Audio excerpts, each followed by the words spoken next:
Yeah, right. Good morning, good afternoon, and good evening, participants all over the world. I'm Ray from the Department of Industry and Manufacturing Systems Engineering. I'm the host for Professor Choi's talk. So I will briefly introduce, this leader seminar series organized by our department, the University of Hong Kong. So in the coming speakers, as we discussed, we have some big professors like Professor John Birch, the Editor-in-Chief of Operation Research, and Professor Ming Hu, and Professor Relay D. Costa. So I'm looking forward to see most of the participants in the coming seminars. So today, we are very pleased to invite Professor Jason Choi, which is a well-organized, recognized, well-known researcher in this research field, transportation and the supply chain management. I will firstly introduce briefly because the CV is several pages. I will pick some highlights here, even though Professor Choi is well-known for this field. Jason Choi is currently a professor of fashion business at the Hong Kong Polytechnic University. Over the past decade, he has actively participated in a variety of research projects on supply chain management and applied optimization for fashion business operations. He has authored or edited 16 research handbooks and the guest editor many special issues for various well-established journals on related topics. He has published over 200 papers in Web of Science listed citation journals, such as leading business journals like Production and Operations Management, Journal of Operations Management, Decision Science, Naval Research Logistics, European Journal of Operational Research, Transportation Research Part B, Transportation Research Part E, IEEE Transactions on Engineering Management, and so on. He is currently the co-editor-in-chief of Transportation Research Part E. So today, Professor Choi will deliver a talk on the topic of supply chain coordination with risk sensitive engines, recent advances. So I will pass the time to Professor Choi. Okay, thank you, Ray, thank you. Okay, so shall I share the screen now? Yes, please. Okay. Yeah, so audience, if you have any questions, you can leave the question through the chat channel or the Q&A sessions. Thank you. Professor Choi, please. Okay, thank you. So do you see the share screen? Yes. On my side. Okay, so good evening and good morning and good afternoon, everybody around the world. So thanks so much for inviting me, and in particular, I thank all colleagues and friends from Hong Kong U. So because we have many collaboration discussions, so I do not make it too much worse for that, and just thank you. Now, for my talk today, I would like to share with you something about supply chain coordination with risk sensitive agents. Then I guess some of you would have many questions in your mind. So why risk? Why supply chain coordination? And maybe even why Jason, right? Because the seminar series is about systems analytics, right? So should that be something like blockchain, big data, or AI? So why we talk about something which a bit different and so on and so forth, or even some of you, if you are aware of the field, then maybe supply chain coordination is a bit out of date, right? Can risk maybe a little bit not that sexy now. So why? Okay, so in this talk, I try to give you the answers. And I think we understand that asking why is important. Okay, so in what I proceed, you will see I ask lots of questions to myself and to you as well. So 2 questions. So why risk? Why supply chain coordination?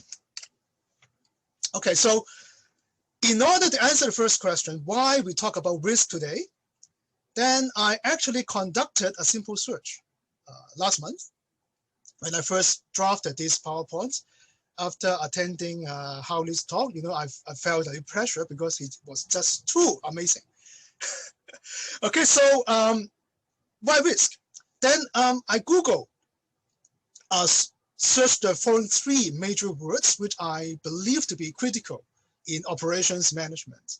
The first one is profit, the second one is benefit, and the third one is risk. So I search in Google Scholar because I want to look at the academic literature, whether one of them is more popular than the others and so on.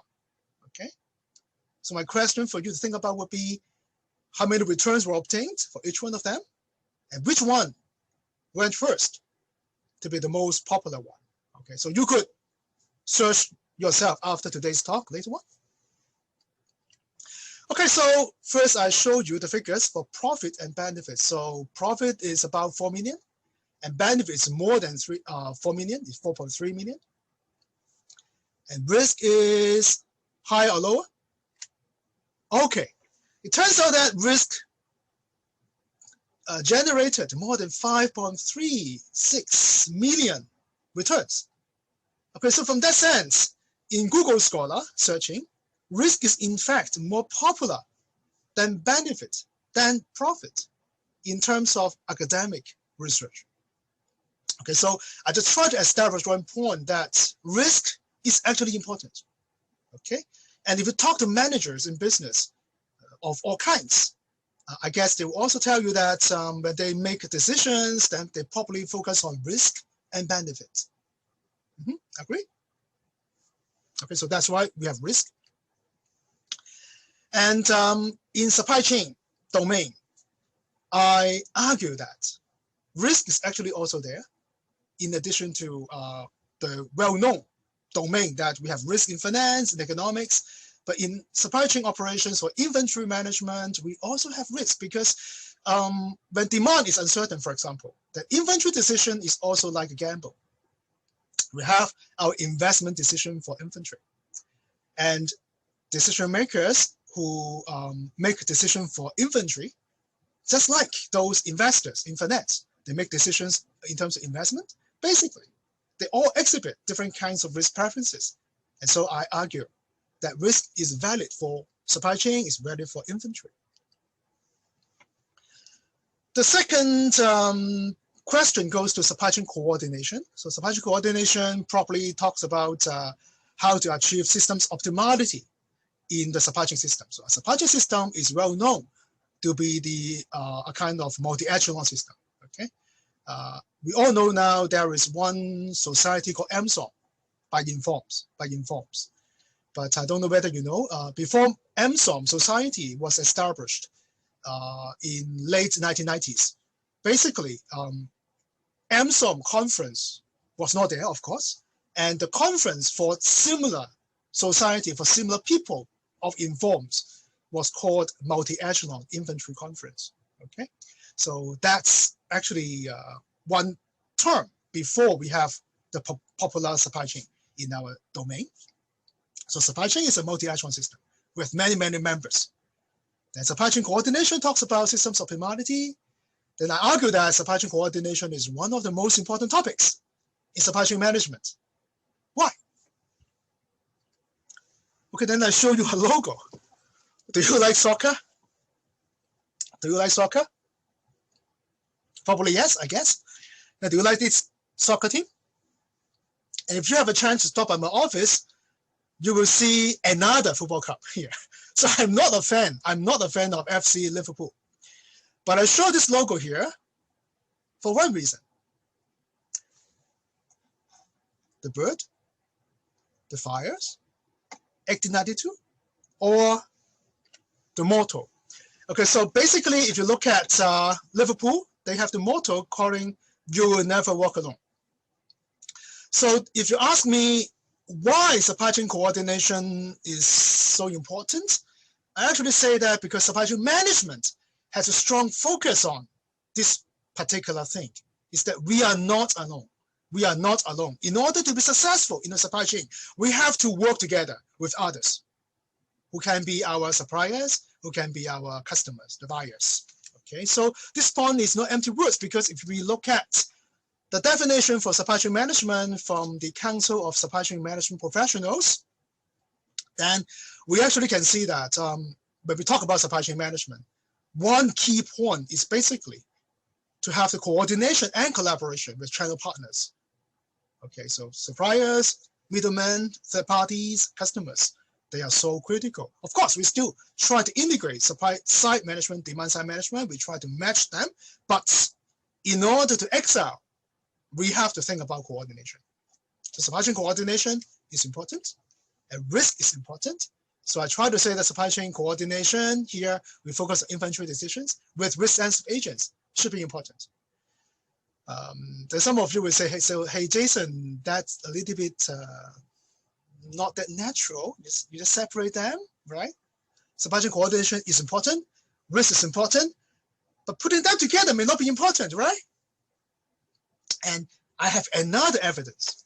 So here on this slide, you see our remark that there is a paper without my name, unfortunately.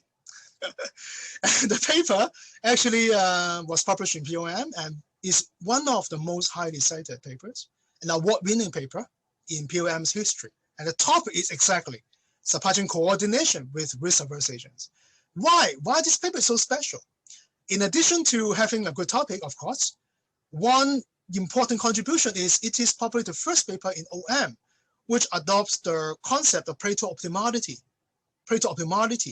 to describe and define supply chain coordination, so which is something that in the first part of today's talk, I will also share with you, but then I will let you know something behind this very important Pareto-Optimality concept, originally from group decision-making in economics. Then now in OM, well, there are something associated with it that deserves our further investigation. Okay, so I say that supply chain coordination is important, then risk-sensitive agents are there, also important. So now, how to achieve supply chain coordination, how to make the supply chain the best, okay? Then in this domain, we talk about contracts. So we have many classic contracts, buyback, revenue sharing, two-part tariff, rebates, or for example, some of these contracts. And nowadays, people talk about mixed contracts. I mean, we can have returns, that is buyback, together with, let's say, rebates. Then we have wholesale pricing. Then we have the wholesale pricing, buyback, and base contract. And then we can think of any, okay? And if you wish to use technology, then today we have smart contracting, which is the computer program activated and executed by blockchain, right? So that also can implement supply contracts easily. And here in the literature, we know supply contracting can help to achieve supply chain coordination. And for the case with risk-neutral decision makers, then we have so many published papers that already well explain how we can do that. By carefully designing the contract, we can achieve the best supply chain on one hand. On the other hand, we can make sure the supply chain members, they're happy because they all have better payoff than before. But the situation is a bit tricky is, well, when we are risk averse, then what will happen? How to define supply chain coordination, for example, and so on and so forth. But first of all, before we go further, there is one thing called risk aversion. Risk aversion. Okay, are you risk averse? So when we say that a decision maker or manager is risk averse, that means in layman terms, the manager or the decision maker does not like risk. Okay, does not like something bad to happen with uncertainty. That is risk. Well, here I also searched a little bit, and then we can also regard risk aversion as the preference of decision maker that they would prefer outcomes with low uncertainty to those outcomes with high uncertainty. Okay, so this is something in economics and business people also talk about regarding risk aversion. And as a result, our utility function, if we want to use utility function to measure risk aversion, appears to be concave. that in the literature, there are different models which can help us to capture risk-averse decision-making, okay, in the context of a supply chain, for example. Then question 3 I raised here is, can we use the mean variance approach to model risk-averse decision-making, and why? Okay, so mean variance. Okay, so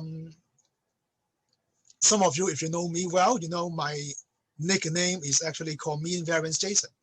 Okay, so I have published really lots of papers related to mean variance. So that is something I first started my PhD research. I already touched mean variance.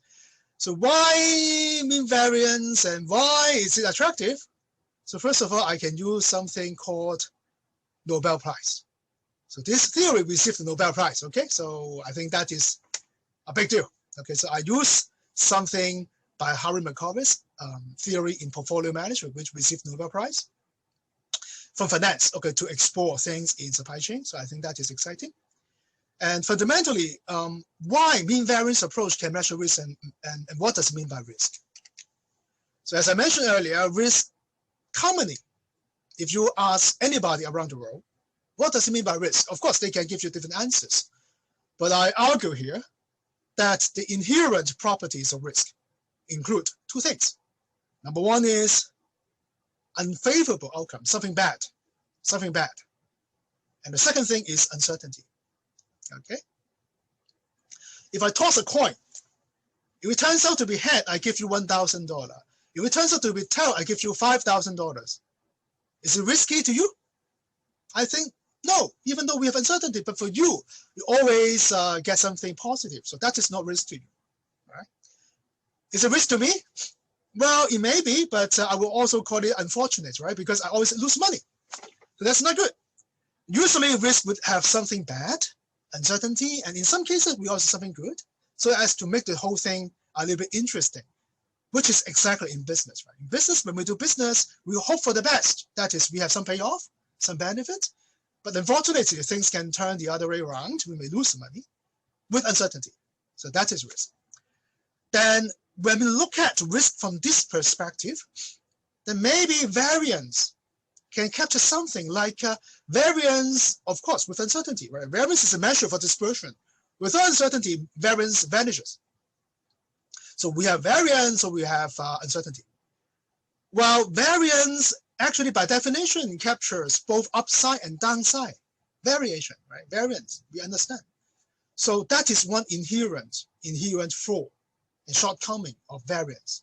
So that's why mean variance, some people criticize it seriously, because variance is not a very perfect measure unless the underlying profit distribution is basically symmetric, like a normal curve. Then of course, downside and upside the same, right? So minimizing variance is the same as minimizing downside risk, no difference. But for most other cases, people argue and criticize the mean variance approach that is not that good. Okay. And here, my question is it really true? I know, yeah, mathematically, we understand variance captures both sides, so not perfect, theoretically not perfect. And even as a sharing here, when I was a PhD student, because my advisor, he's an expert in doing mean variance analysis for portfolio management, then he actually advised me to do that, try mean variance approach for supply chain. And then some senior professors actually asked me, said, oh, Jason, you should give up. Why? Because variance, not good, not perfect, not beautiful enough. Then you will have difficulty in publication. Okay. But as a young researcher at that time, I felt, wow, what seems to be true may not be true at all, right? So let me try. But a piece of sharing with you is actually it's smarter to listen to others. So for me, I faced lots of hurdle at that time when I really struggled for mean variance. But actually, recent studies, including one just published management science paper, okay, this year, provide evidence to say the mean variance approach is actually good.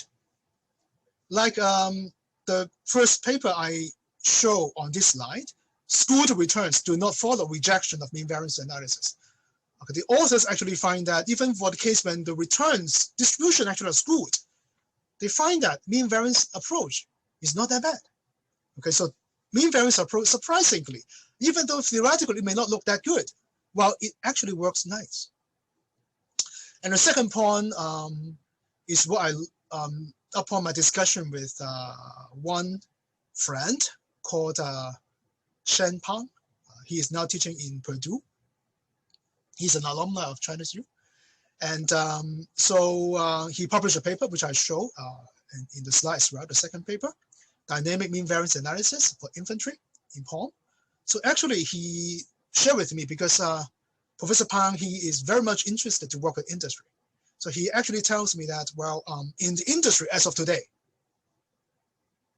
or to be more accurate, should be last year when I met him, then risk hedging was still very much common.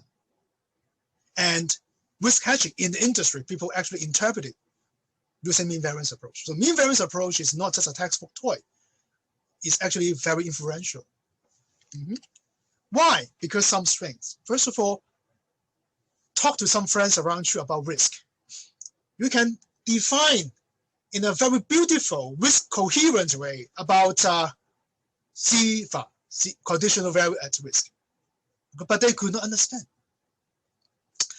But if you talk about mean variance, like what I used to over the past 2 decades, or people around me, when they ask me what I'm doing, I say I use one thing called mean variance to do analysis. Then I can easily convince them that what I'm doing makes some sense. And best of all is once they challenge me further, I say, you know, Nobel Prize goes to mean variance. Don't challenge me, challenge Nobel Prize, okay. And another thing is it is actually simple. Okay, so in terms of mathematics, mean variance will be quite simple. But of course, in terms of weaknesses, there are several, like it's not perfect theoretically, we all admit the limitations. And if we extend the analysis to multi-period domain, then we still have the shortcoming because of the non-separable nature of variance in the sense of dynamic programming. And also, if we really want to go to very precise, then we understand that mean variance approach, variance can capture up to the second order, that is the quadratic utility function. It cannot go further. So we cannot very precisely measure the full scale utility function of, in general, decision makers. Okay, so I think I'm quite fair. On one hand, I say mean variance approach has a beauty, but at the same time, we understand shortcomings. Okay, so despite mean variance approach still used as of today in OM, that means we can always find papers published in OM, the mainstream journals, using mean variance or mean risk domain approach. Well, here, I think that, well, maybe as a kind of advance of the field, we can consider higher moments. Okay, so that comes as question number 4.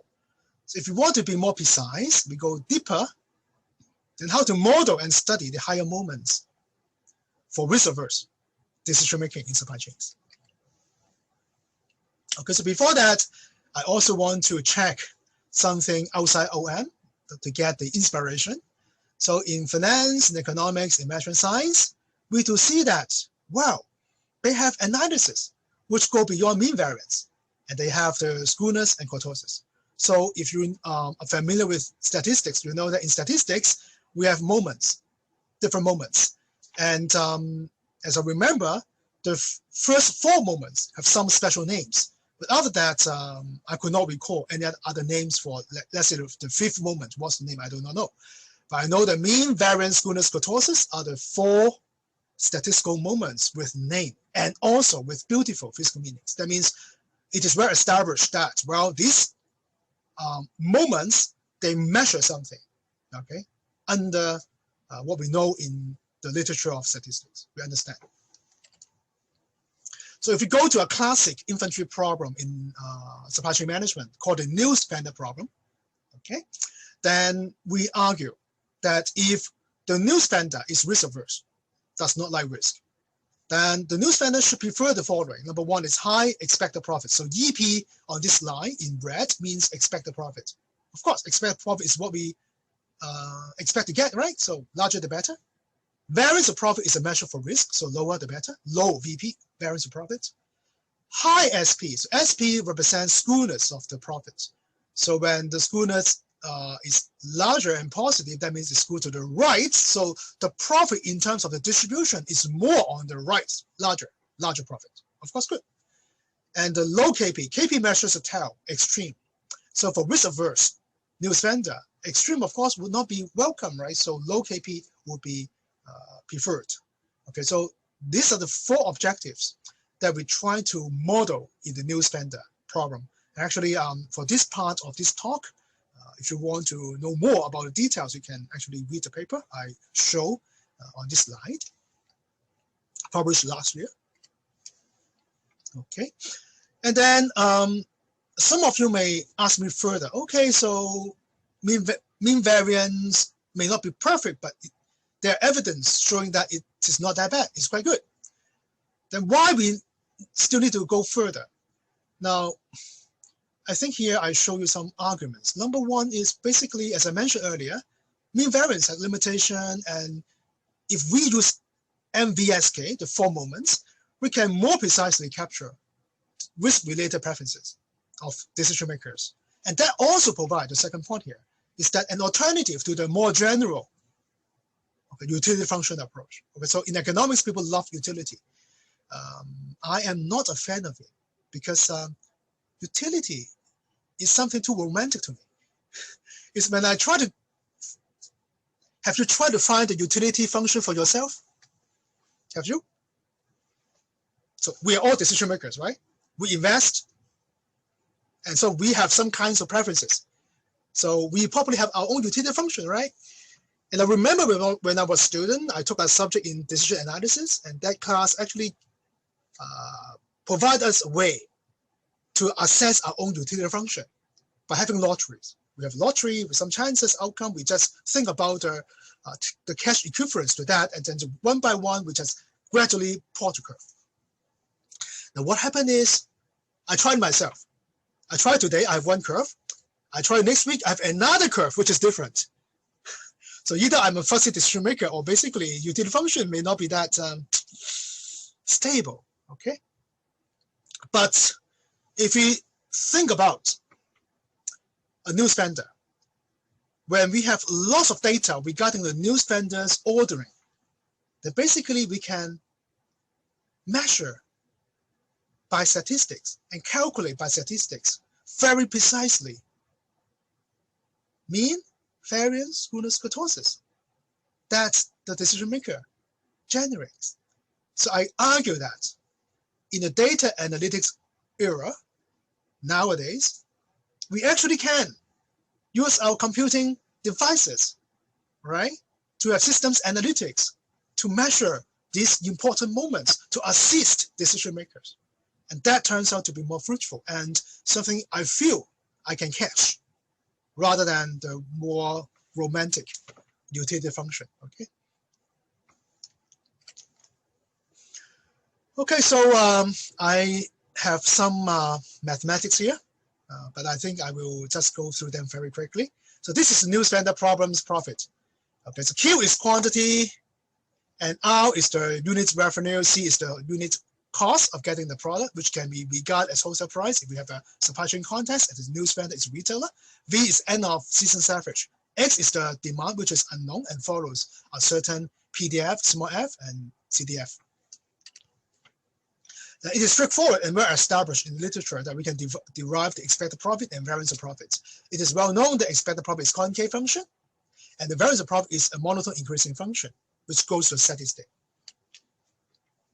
For risk neutral domain, we have the critical fractal solution, which maximizes the expected profit.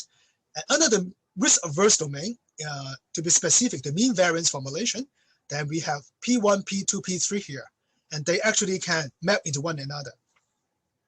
And on this slide, I have one comment, is that we know under the mean variance formulation, the efficient region, that means the solution that we can find which optimize the problem, is always bounded between 0 to the expected profit maximizing quantity, QEP star. So this is well established in the literature, where we consider 2 moments. that in my work with MVSK, then we need to derive the analytical expression for skewness of profit, which is shown here, as well as the kurtosis. Yeah, okay. So skewness is the third moment. Kurtosis is the fourth moment, right? So which one is more complex? What do you think? So usually our common sense may tell us that the higher the moment, it should be more complicated, right? Because the power is larger. But essentially, for Newsvendor problem, it is not like this. Kurtosis is surprisingly simple. It's just an increasing function. Okay, monotone. The world is so beautiful that we could not believe it. But skewness, unfortunately, is surprisingly complex that we also cannot believe it. Okay, so here in my work, and which is a joint work with Professor Surisethi, Professor Zhuji Zhang, and Professor Evan Zhang, we spend lots of efforts, okay, trying to find the structural properties of skewness of profit. And luckily, we finally identified, okay, this critical quantity threshold. And all credits goes to Professor Zhuji Zhang when she was postdoc visiting us, because she found this important structural property. Then we were so excited at that time. Okay, so actually, put it simple, is we find existence at one point. And with this particular point, which is independent of cost and revenue parameters, only depends on the demand distribution. So it possesses a very nice feature. That once we know the particular demand distribution with Q0, we can characterize the structural properties of skewness of profit, and hence we can do optimization with closed form insights. So this is so important. Okay. Okay. Then here, if you look at the case when the demand distribution is uniform, then this is the shape of skewness, something like this. Then for exponential distribution, well, skewness is totally different, you can see. But we still have the presence of that Q0, which is the critical threshold. And for other distribution, you see other forms. Okay. Now, once we derive the structural, the expressions for the four moments, MVSK, we proceed to build optimization models like table 4 and so on. So this is actually quite simple, that where we maximize, like OP1, the first MVSK optimization model, we try to maximize expected profit. And for the other constraints, we satisfy the corresponding preference. Like VP, we do not want it to be large, so we cap it. For KP, we cap it. For SP, we do not want it to be small, so we provide the lower bound. So that is the way we do. For the others, you can interpret similarly with the physical meanings of MVSK. Then among other findings, we find one thing is under MVSK domain, the optimal quantity can be larger than the expected profit maximizing quantity. Now, this one is different from what the literature has reported. And to us, we find that this actually relates to the skewness seeking behavior of a Newsvendor, which can be the case, right? A Newsvendor can like skewness. And this is something for us is interesting. And for kurtosis, this one is more straightforward because it is monotone increasing, right? So its presence will always lead to lower optimal ordering quantities because it actually imposes a bound, right? Okay, so that is Newsvendor. Then after that, we go to supply chain. In a supply chain, we have a simple supply chain, one upstream manufacturer, okay, producing and shipping to the Newsvendor. The Newsvendor is called the retailer here. On this slide, we just defined the actions in the supply chain. So we still play a Steigelberg game. That upstream, downstream, then upstream would offer theta.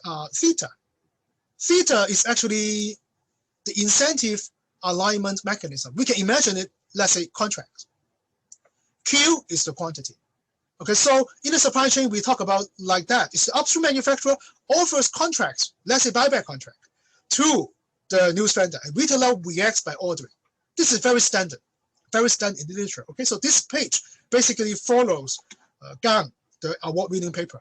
Okay, and then if theta Q is a constant, we call it the proportional sharing rule and the corresponding proportional sharing contract. Again, established in GAN 2004. Okay, so not anything invented by us. Okay, but we just adopt their notation because we follow them to define coordination and so on and so forth. Okay, and to make our life easier here, we consider that in the supply chain, both the manufacturer and retailer, they possess the optimization problems following OP1, that is, they maximize expected profit subject to constraints for variance, skewness, and kurtosis. Okay, in order to define supply chain coordination, we have the concept of Pareto-Optimality. Okay, so here you can see the definition. Make it simple is, well, in the supply chain, if we say that Pareto-Optimality is achieved or it exists, that means we do not have another mechanism with which the agents will be better off by taking it, or the agents will have no incentive to deviate from the Pareto-Optimality because they will be worse off. Okay, so this is something we also learn, okay, from GAN and the others paper for this definition. Okay, so if we set a contract theta star which can achieve Pareto-Optimality with which the Newsvendor will react by ordering Q star, then that is coordination in a domain when the members are risk averse, for example. Then we prove that once we consider MVSK, the achievability and flexibility of having coordination, that is achieving Pareto-Optimality, will both be affected negatively. Okay, and if we compare MVSK with neutral, for example, with neutral is much easier to achieve, and with a bigger room of flexibility to adjust the contract parameters to achieve coordination. But for Pareto-Optimality, it's not like this. And then in the MVSK work, people will challenge us, and actually we also want to know, compared to the MV approach, okay? Remember, I'm called MV Jason, mean variance Jason. I love MV. So I also want to see how much better MVSK can be compared to MV. If MVSK does not bring much benefit, then we do not need it, right? We do not need it. We just have some beautiful mathematics. To show this point, then we construct 4 models, model 1 to 4. Then model 1 is, well, we have all the agents, that means manufacturer and retailer. They are actually MVSK with objectives. All MVSK preferences are correctly estimated and implemented and in our investigation. Model 2 and 3, we assume one member MVSK objective is approximated by MV. That means we take away some constraints, some preference. Model 4 is we assume both MVSK agents just by MV. We remove their preferences for skewness and kurtosis. Okay, so 4 models. Model 1 is the best one that can precisely measure the agent's preferences. The others are approximations. Okay. Here we examine the use of proportional sharing contract, which is also well established in the literature of supply chain coordination.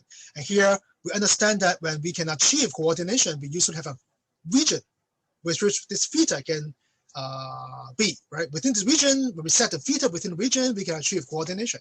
So lower bound, upper bound defined. Then our computational results shows that if we use MVSK, the precise one, for both decision makers, we yield the result under model 1 that the bounds you can see are very tight, right? The upper bound, lower bound, all about 0.4 something. So let's say 0.48 would be okay. But if we have the big approximation with both members being mean variance rather than mean MVSK, the range becomes huge. We can set theta to be 0.4, we can set theta to be 0.9, and we can still achieve coordination, but it does not work because in reality here, the agents are MVSK, but we try to approximate them by MV. And here we can see from this example that if we have this kind of approximation, the result can be very, very wrong. Okay, so that is one argument that in practice, considering MVSK has a point. So it's not just a beautiful mathematical exercise. Okay, so that is MVSK. And then while we explore this paper, revise it and get it published, we find one thing, which is tricky. We rely on Pareto-Optimality to define, to explore supply chain coordination, right? Here on this slide, I shows question 5. What if it does not exist? Okay. If it does not exist, then what is supply chain coordination? How to define, and what is it? How to find it? Okay, so that actually goes to our ongoing research, which is under major revision, so will be submitted to a good journal.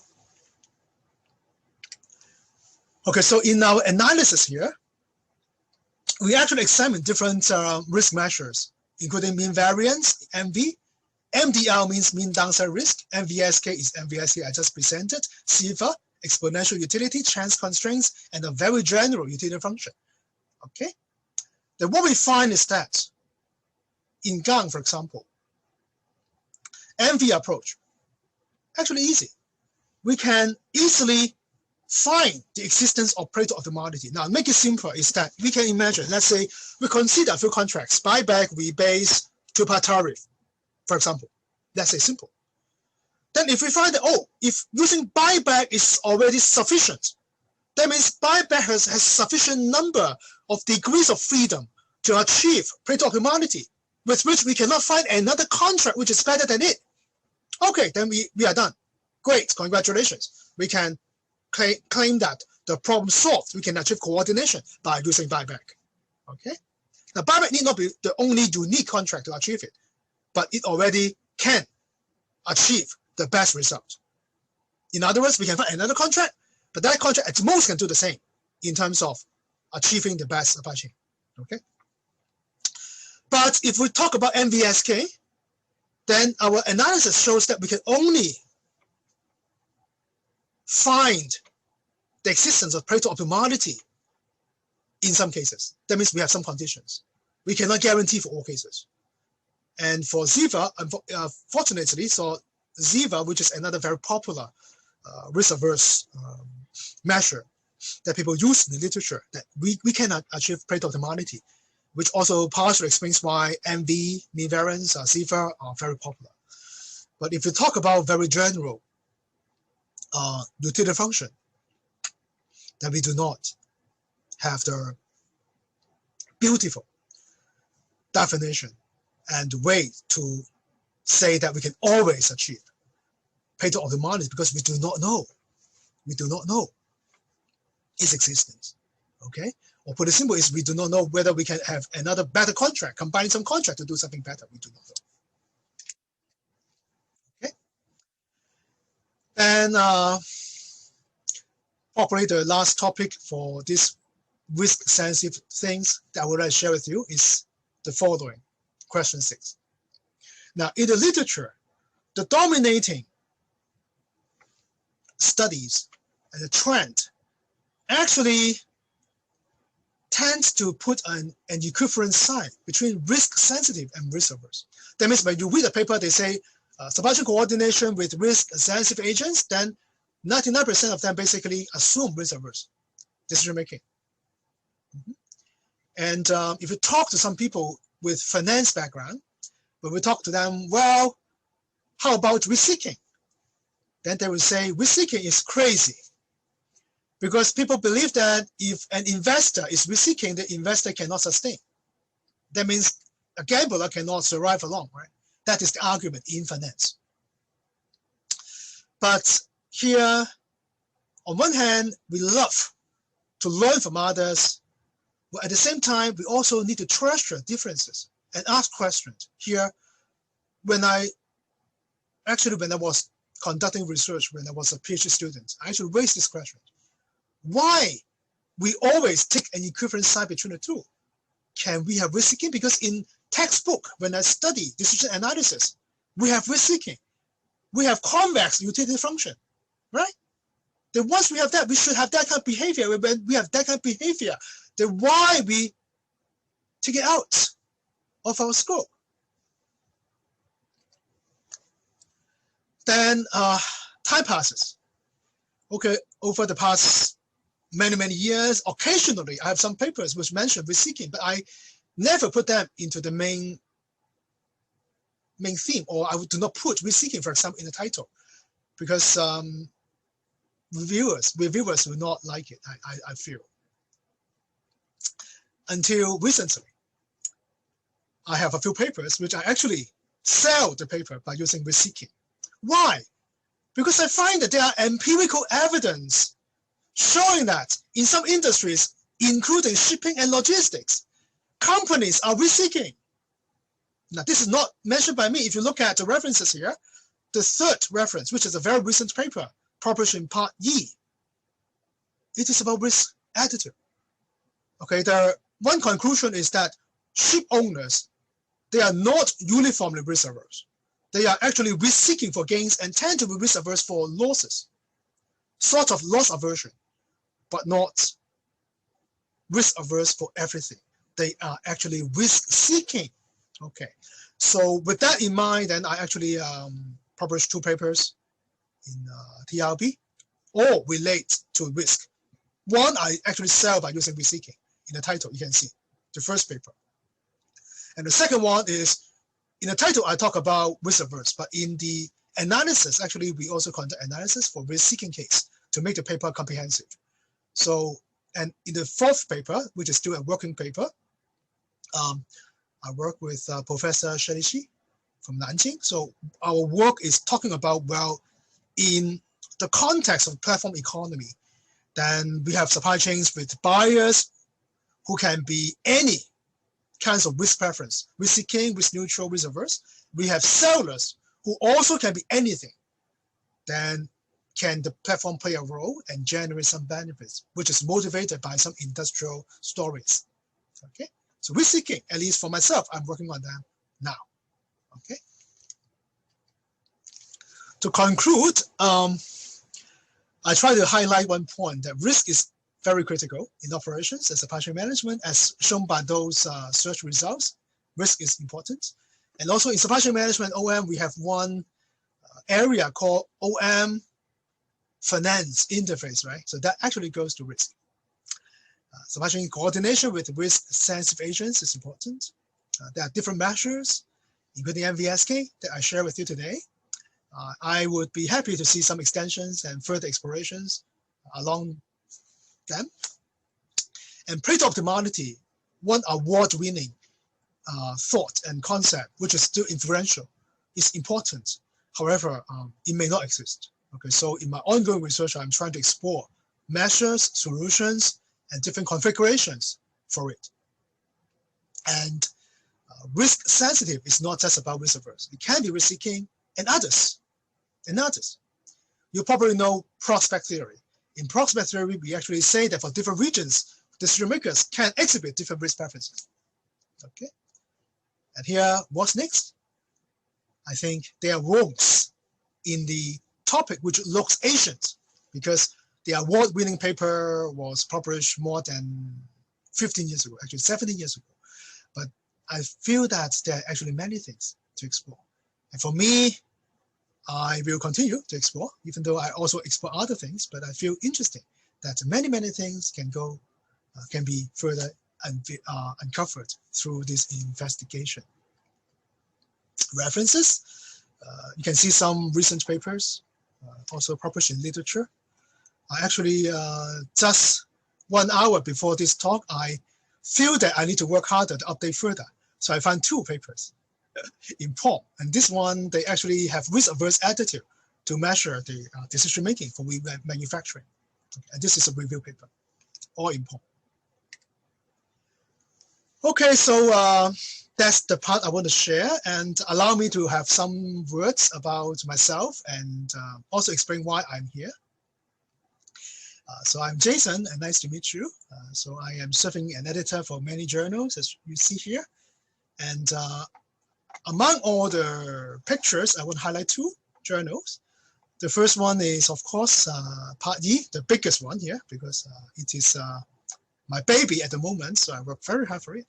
I will share you more later. Another one is interesting, is IEEE TEM. And if you have pay attention to it, you can see that this is a new cover page. The old one is very boring, just gray. Okay, and this one is much more modern. Okay, so the editor-in-chief would like to bring new things, and the journal is developing very well. So I think you are most welcome to contribute to the journal.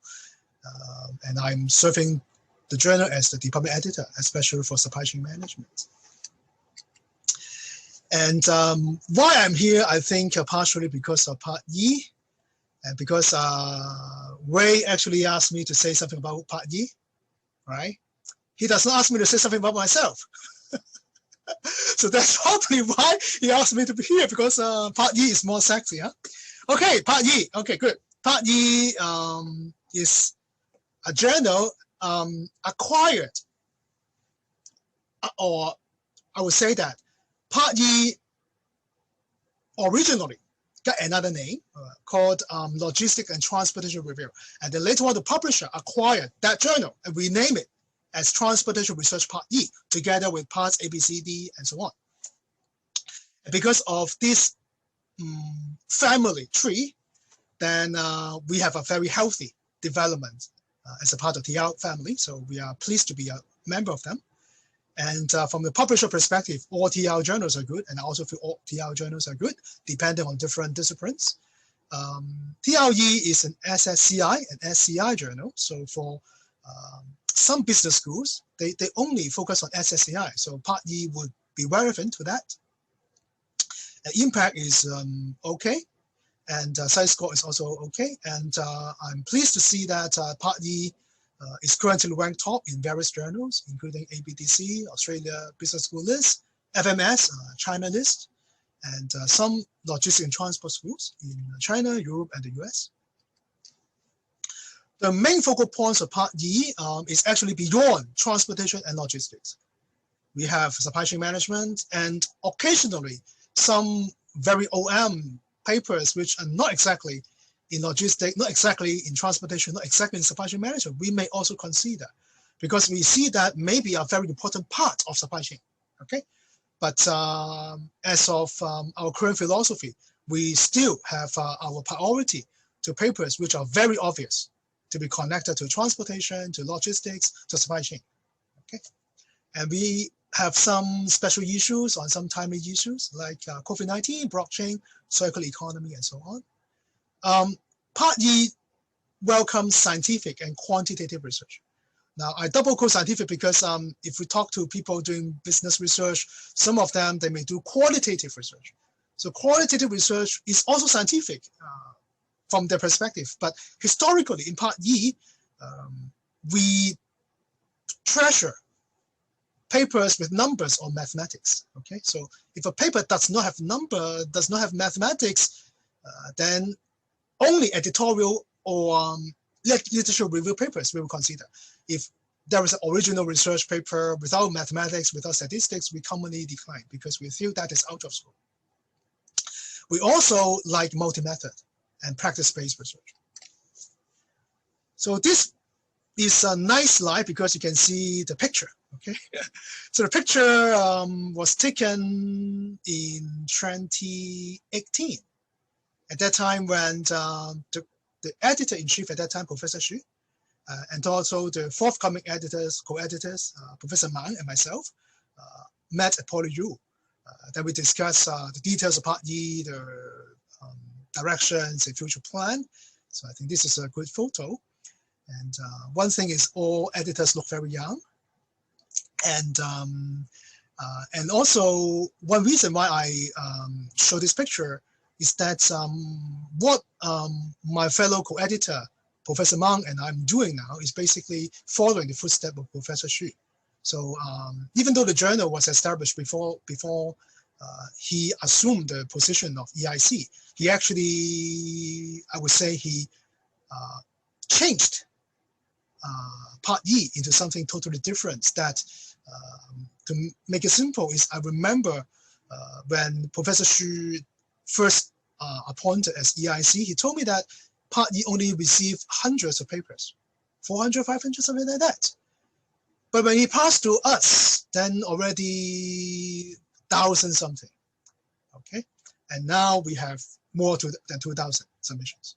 Okay, so the journal grew and developed, and partially because of its vision that we need to go beyond transport and logistics. We need to have something more like supply chain and interface between logistics, supply chain, transport, and other fields like marketing, like finance, and so on. So that gives the new ideas and innovation for Part E. Okay, and our AEs, and you can also see a very nice board with a good mix of professors and scholars around. We have scholars from China, and we have scholars from Europe as well as US. Okay, and many of them are very well-known figures in the area, like Mark Hansen, UC Berkeley. He's a very big guy in transportation, well established, and some other names. And last year, I invited a few high caliber members to join as EAB member for supply chain management side, including Jose, the first one, who is actually EJOR editor, and Professor Sethi, of course, a huge figure, Moham, and also Chris Tang. Okay, so they all serve Part E, and I'm pleased to see that they also know Part E's presence, and they're helping the journal to develop further. Okay, so in case you're interested in Part E, then here comes some secrets. But I think the camera is on, so I am being recorded, right? So from that sense, I cannot tell too many things. So I can only tell something like that, is our rejection rate is high. Something about 90%, okay? I cannot tell you the exact figure because I'm being cameraed. And the submission number over 2,000 over the past year, okay? And this year probably even higher. The journal impact and authorship. Okay, so this is impact of the journal. So Part E, according to latest statistics, all Q1. And this table shows some big figures, well-established figures who publish repeatedly in Part E, including Hao Li, Chris Tang, and George, and many friends from Hong Kong U. Okay. And right now, because of high submission rate, so we are more demanding than 10 years ago. So we only accept the very best papers, and the review process is quite quick. We used to be within 4 weeks. Now I look at the statistics. The publisher mentioned is 4.4 weeks, so a little bit longer than that. And partially because of the change is that we now require, in general, 3 or more than 3 reports. So if you submit the paper, you receive 8 reports, don't get surprised. So some of our AEs, they send the papers to 10 reviewers. Then if the paper is sexy, you get many, many reports. So I remember, allow me to say, Professor George Huang, he has a very good paper submitted to Part E. Then I remember we invited many reviewers, then we collect maybe 6 reports. Okay, and you know 6 reports, that means lots of comments to revise. So I also thank Professor George Huang for his contribution. His paper is accepted later on, and it's a good one. And we treasure research rigor. So we actually explicitly request authors to show robustness testing. What it means is that, well, in modern research mathematics, we have the models, all models basically have assumptions. We want to ask a question. Will the conclusion still hold if the assumptions are changed or relaxed? We need to see some evidence. And traditionally, people try to do something standard OR approach. That means we do sensitivity analysis that can be numerical. But for us, usually that is not sufficient, except if that work is totally computational. Okay, then maybe okay, if we judge that the quality of research and the contribution is sufficient. But if we talk about analytical OM or supply chain management style, then we actually mean that the authors should extend the model to show us another model, build the models, prove the results to be valid or discussed. Okay, and we do not focus on purely methodology. So if you advance an optimization method, that is not our taste. Okay, you can go to other very top journals, but not Part E. And we also highlight one process, is that for scientific study in logistics, in supply chain, in transport, then we argue that we build model, for example. We have model motivated by practices, motivated by real problems. After building a model, we derive the solution method, we optimize results, we have findings, solutions. From findings, we pick up some interesting ones that can be surprising, that can be counterintuitive, that can be a big deal. Okay, we pick them out as insights. But for part E, we still ask for one more thing is, hey, tell us how your insights can change the world. Tell us the implications, what you recommend, like whether you recommend a logistics company to apply it, whether you recommend a platform to change something, and show evidence. Okay, that can be some observed practices. We observe that, oh, Amazon.com and JD.com, they do something differently. Well, based on the insights we discover, we actually recommend that it is actually true because JD.com faces some conditions. Amazon.com faces other conditions. Conditions are different, so they do different things, they arise. Or we challenge that some companies may not be doing the right job. So that is what we call the implications. We want to apply the insights. Okay, so one more step would be required for part E. And we also pay attention to originality. So if you submit a paper to part E, before that, please check for similarity. So I actually communicate with AEs that if a paper has similarity index above 20%, basically we have to dash reject. In some cases, we invite to resubmit if the paper quality is okay. But if not, then we just dash reject. And our goal is to have the similarity index to be as low as possible, of course. If possible, 10%. Or in some cases, 15% is also okay. With the exception here, that if the similarity is related to the academic thesis, like a PhD thesis, which appear from time to time, then we will understand. But the authors have to review this information in the cover letter so that we know that, oh, this paper is based on a thesis. So a part of it basically overlaps. So we, according to ethical policy of the publisher, we allow only for academic thesis. For conference proceedings, sorry, it's not fine. Okay, and we also have a high language requirement. I look forward to your contribution to part E. Okay, any questions? Okay, all right. Thank you so much, Professor Choi. Thank you for the very, inspiring, talk. Thank and you. Also, that's why you are here. You are the father of that party, so I don't need, to give you the current father, yeah. Current father. Still part E, you tell the truth already. Okay, yes, thank you very much. And we got some questions actually from the Q&A channel. Okay. So yes, the first one is thank you for your presentation. This is Wennan Zhang. I'm a first-year PhD student at MSE Hong Kong U. Oh, thank you. My research focuses on prefabricated construction supply chain management. As we all know, it's better to establish a penalty mechanism to balance the profit of stakeholders. My question is how to establish a precise penalty mechanism.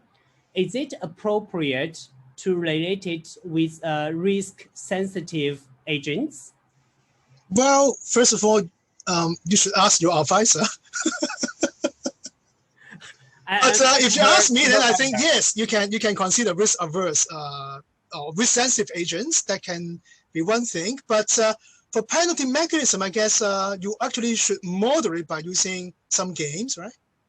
So in a game, there will be one. If you can have decentralized manner or the centralized manner, you can have a kind of leader in the centralized manner. If you have no leader, then the peer network, then you can have the peer kinds of mechanism. Well, that is game theory.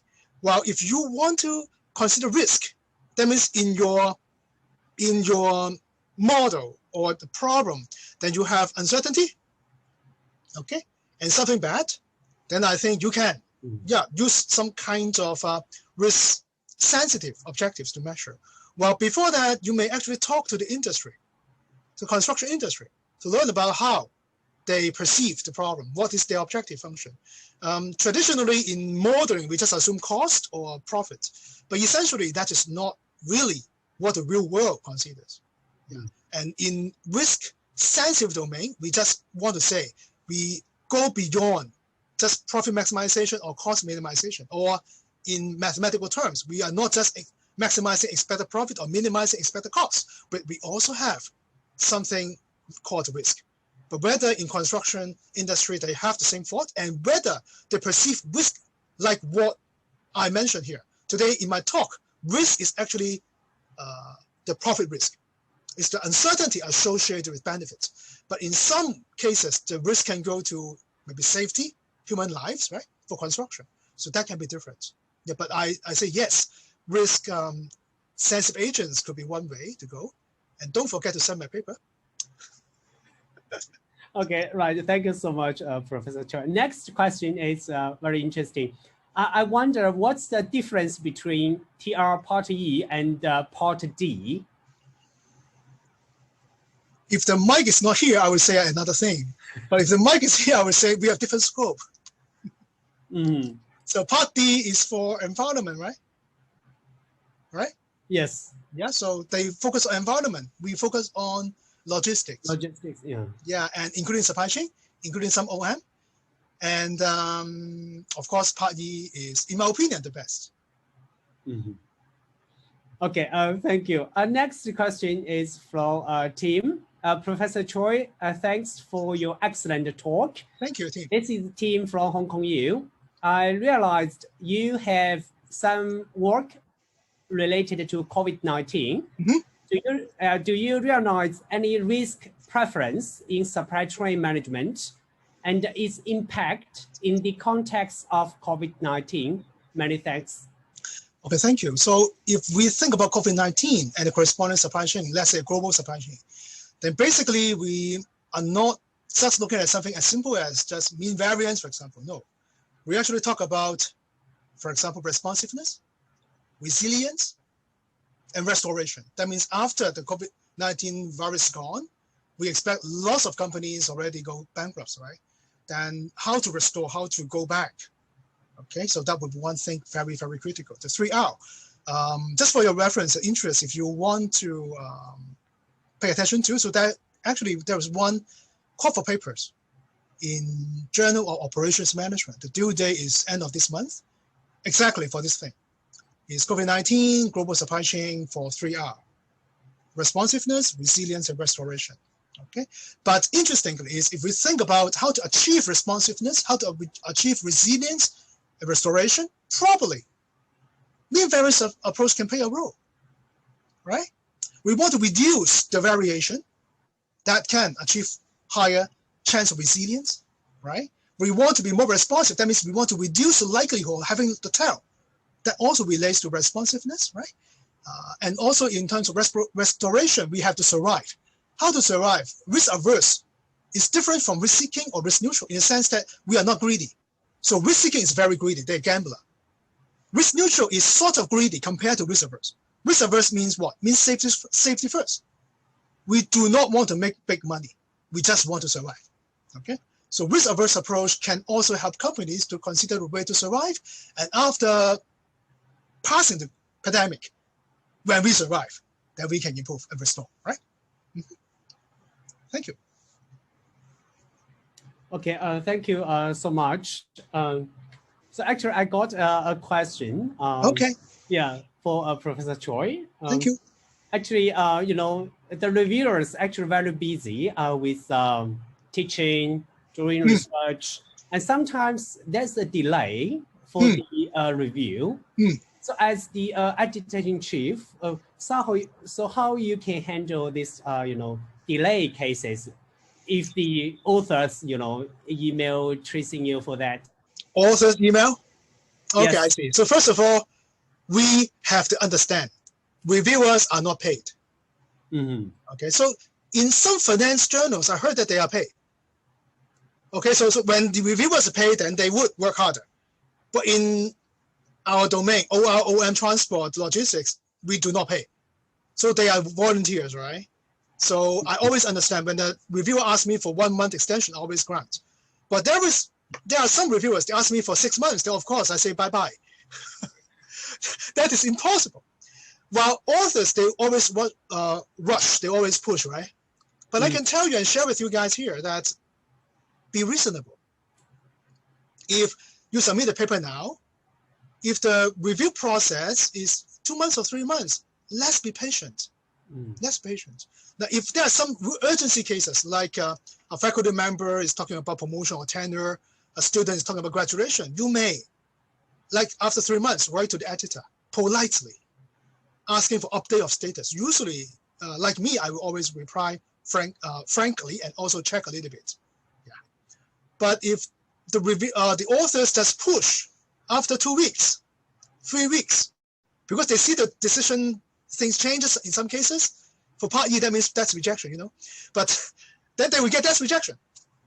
Okay, so to be reasonable, I think that is the key for authors, right? And reviewers, another point for reviewer is if they review the first version, then please do help for R1, R2. COVID-19 changes many things. I also suffer. I got papers in very good journals, almost accepted. Just one paper, basically minor revision, just some concerns. When we resubmitted, we are surprised to see 3 new reviewers. Why? Because all reviewers no show. And the journals require 3, okay? So my eyes almost dropped, you know. That's my first experience ever. But COVID-19 changes, right? In Part E, I also find that from time to time, some reviewers no show.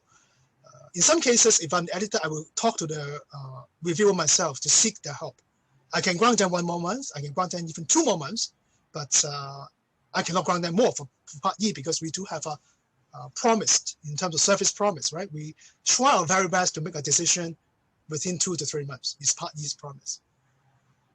Thank you. Okay, thank you, Professor Choi, for the answers. Next question is still from Tim. Thank you for your answering. May I ask a further question? I love your research direction very much. Thank you. Yeah, would it be a nice idea to extend MVSK to higher moments? Do you expect there will be more interesting results? So first of all, thank you. I do expect somebody around the world will do this extension. But if you ask me this question, my question for you is why? Why do we need to consider higher moments? What is the feasible meaning? What's the logic? What's the rationale? Now, this is something we need to keep in mind. Now, in OMOR, actually, there are quite some researchers. They do research for the sake of research, like publications. But they actually do not really think about whether the work is meaningful or not. I don't want to be biased, but okay, it's better off. Okay, it's better for me not to say that. Okay, okay. So, but there are some researchers really. They read a paper. Oh, quite sexy. They can understand something. They just add a decision variable. They just change some parameters. Try again, and publish something, but without seriously thinking about whether that is just a makeup or parametric analysis or anything meaningful is there. So if you ask me higher moments, then I will ask you what the higher moments actually stand for and represent in that domain. When we already consider central tendency, variance, the skewness, as well as tails. To me, that is almost what we can consider in risk domain already consider. You can consider something else always, yeah, but what is the real meaning? Maybe something is important there, but at the moment, I do not know. Mm-hmm. Okay, thanks. Next question is from Kai Kam. Thank you for your great presentation. I'm Kai Kam from Hong Kong U. My research focuses on prefabricated construction supply chain, but now there's a few research studies on this topic. What characteristics could be considered and integrated into prefabricated construction supply chain? Thank you. I think blockchain. Blockchain, because for construction, I guess it relates to safety. And let me see if that is politically correct or not. I think still correct is that we all know MTL story, right? In Hong Kong, MTL construction got some problems that the use of some materials very strange, right?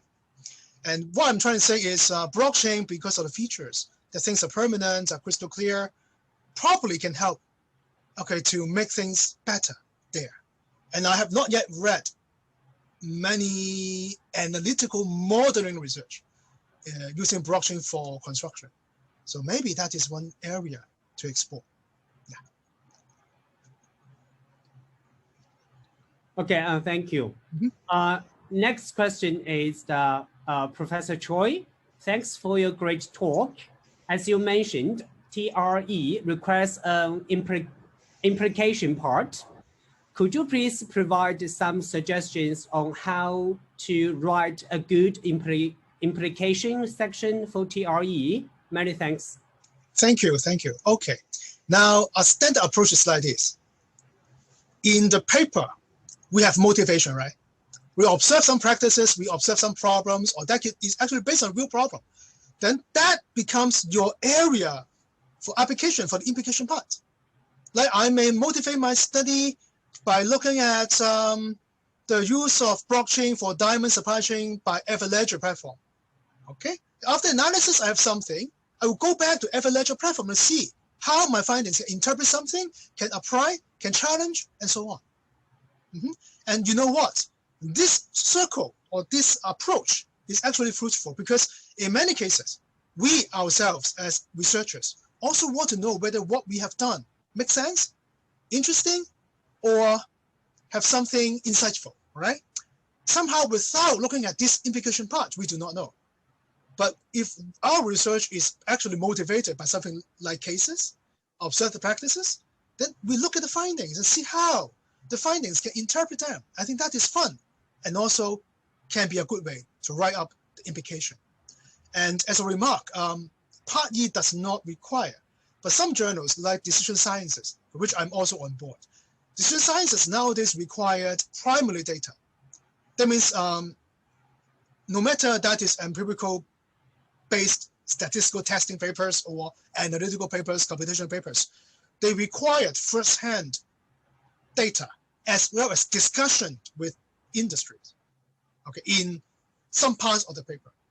Okay, that is not as stringent as JOM in the sense that all materials must be empirically grounded, but they emphasize that if the paper has nothing related to some direct discussion with the industry, in general, the paper should be declined nowadays in Decision Sciences. Okay, so for that journal, the approach is they want to make sure things are very practice related. And so for that kinds of approach, which I think, if possible, you may or we may also learn from, is that discussing more with industrialists, that will also help with implications. Okay, due to the time limitation, we should take the last question. Or even though we have lots of questions, I will pass them to Professor Choi after this session. Okay, thank you. Yeah, the last question is, thank you, Professor Choi. Recently, reading your paper about blockchain, I have a question. How to reduce risk using blockchain characters? So what do you mean by blockchain characters? This question is from P1. Yeah.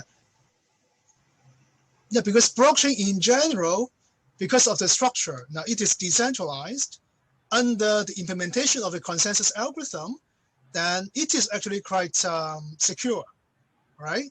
And these days, there's so many fancy stuff altogether that all those major platforms, like a Hyperledger Fabric, like Bitcoin, basically they're all very secure. The previous host already filled. So from that sense, blockchain is not that risky to use. But if you talk about the burden, but blockchain, we all know, right?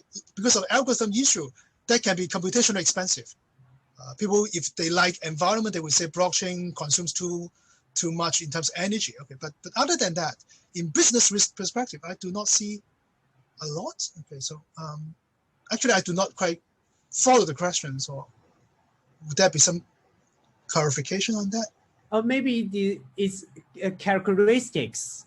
Characteristics. Okay, so blockchain's characteristics are quite nice, right? Transparency, and blockchain can be public and private, permission, non-permissioned, right? So Okay, if you really talk about that, then I remember some people challenge blockchain, but that actually goes to the specific type of blockchain. Like if you talk about public blockchain, then people talk about privacy. Yeah, but well, for company application like in supply chain domain, we can always, actually supply chain management, most blockchains are not public. They are permissioned private blockchain. So from that sense, I do not see huge problems. Yeah, and blockchain collapse, I also think that is also not likely, because these days blockchains, because of the open source nature, because of the presence of giants, actually quite nice. So feel free to explore blockchain, and let me know if you find something negative blockchain, because this year actually I talked to my students and team and collaborators that I myself focus more on two major topics. One is blockchain, another one is COVID-19. So, and combining them as well. So I'm interested in blockchain. Yes. Thank you. Okay. Thank you very much, Professor Choi, for answering these questions and also share your opinions and insights from doing research. So finally, may I invite head of the department, Professor George Huang, to give the final remarks. Okay. Thank you, Ray. Yes, this plant, I was not aware of this part, but thank you, Jason, for your wonderful talk, and pleasure. Hope everything will become fine for us to physically gather and exchange more research ideas. And sure. You just mentioned your two priorities this year, blockchain and COVID-19. I think these are also the two research topics currently going on in my group as well. Okay, so I think we will have plenty in common to discuss and exchange and debate and argue. We never argue, come on. Yeah, no, argue is good. So something good. Discussion is good, yeah. Something good will come out from argument. Of course. Debate. More professionally, I will use the word debates, not arguments. Okay. Thank you again, and looking forward to see you. Sure. Thanks again for inviting me. It's my pleasure here. Yeah. Thank you, and also thank all the audience for the participation in late time, and we are looking forward to the next and the next and the next seminars planned in the series. And our young colleagues, the team, has been working very hard to secure high-profile speakers continuously, from Jason and previously Professor Stephen Mino. Later on, we have a lot more lined up in our series. We are very busy to schedule them. We planned monthly seminar, but actually now bi-weekly seminar, because the number of speakers we invited are so enthusiastic about the seminar series. We are really honored to have great speakers like Jason, yourself, and other editor-in-chief. Thank you so much, and I look forward to see you. Yeah, thank the team for the great efforts. Okay, thank you, Professor Huang, for the